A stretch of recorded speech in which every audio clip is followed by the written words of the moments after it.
All right, lab safety materials. Scientific investigations can be lots of fun. Many people enjoy going outside to study plants and animals. It can be fun and interesting doing investigations inside a lab too. However, a fun investigation can become dangerous if students and teachers are not safe. Safety involves many things. It includes the way you act and the way you dress. It also includes using tools and equipment properly, as well as organizing and cleaning work areas. One of the things to learn in order to stay safe is safety rules. So your basic safety rules. Always get instructions from your teacher before beginning an investigation. You might want to write down instructions your teacher tells you. Your teacher might write the instructions on the board or give them to you printed on paper. Always make sure to get instructions before you do any part of an investigation. Read and follow directions you are given for an investigation. Many investigations will have steps you need to follow in a particular order. Follow the directions carefully. Do each step in the order that the instructions say to do them. Doing steps out of order is not safe. Also, make sure to do each step. Skipping a step in investigation might not be safe. If you don't understand any part of the directions, ask your teacher to help you understand them. Tell your teacher if you think something might be a problem.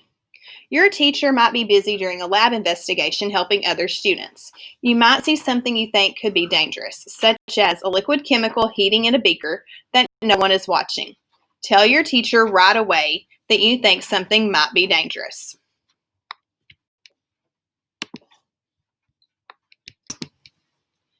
Use tools and equipment only the way they're supposed to be used.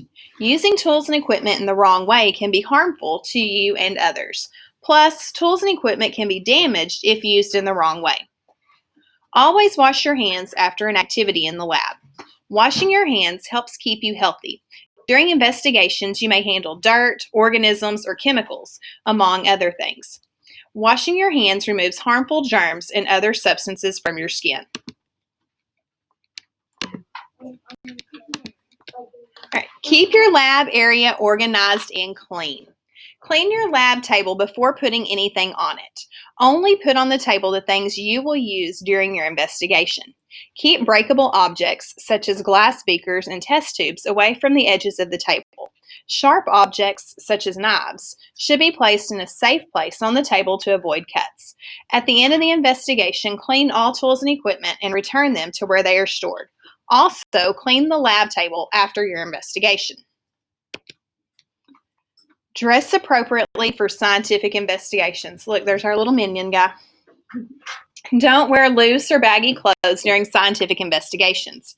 Roll up loose sleeves and wear shoes that completely cover your feet. Tie back long hair. Cover up any cuts you may have before beginning an investigation. Wear protective equipment such as lab coats, aprons, gloves, hairnets, and safety goggles when needed. You don't have safety. Does he not? Learn how to use safety equipment in the lab. Before doing any lab experiments, you should know where all safety equipment is located.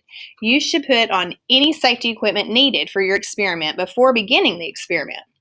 You should also know the location of all emergency safety equipment in case there is an emergency. So your basic safety rules: never eat or drink anything in the lab.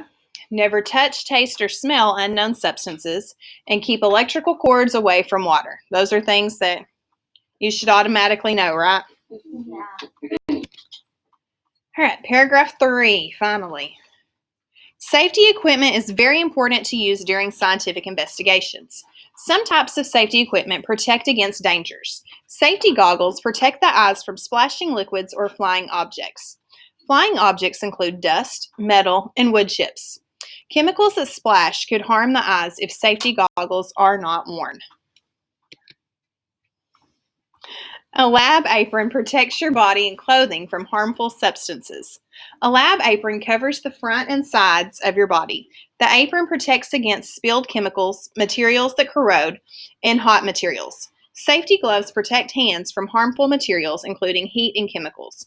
In addition, safety gloves absorb sweat and protect against germs.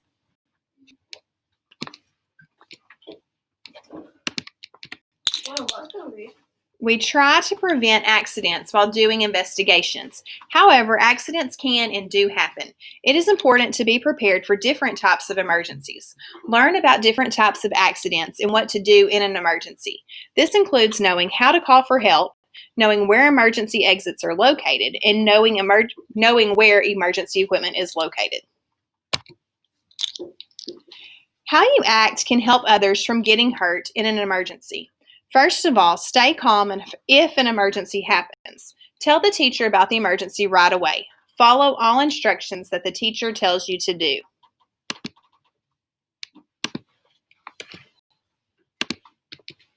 All right, next slide. Sometimes safety equipment is used during an emergency. Learning where the safety equipment is located and how to use the safety equipment. Learn where the safety equipment is located and how to use it.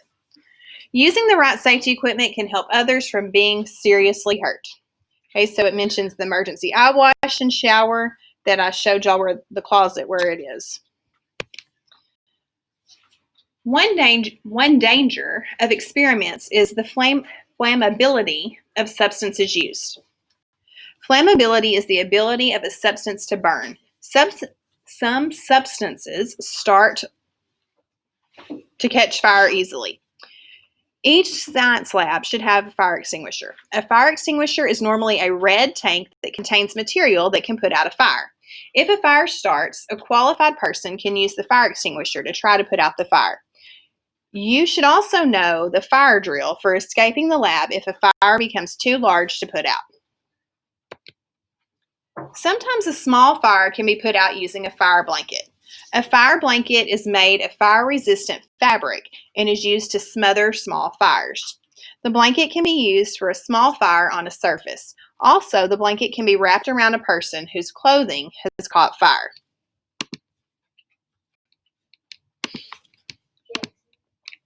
All right, number 10 on here. Hazardous material may get in a person's eyes or on a person's face. An eye wash or face station rinses harmful materials from the face and eyes.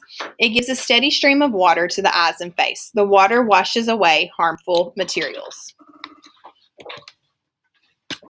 Wouldn't that burn if you got water in your eye? What's going on there?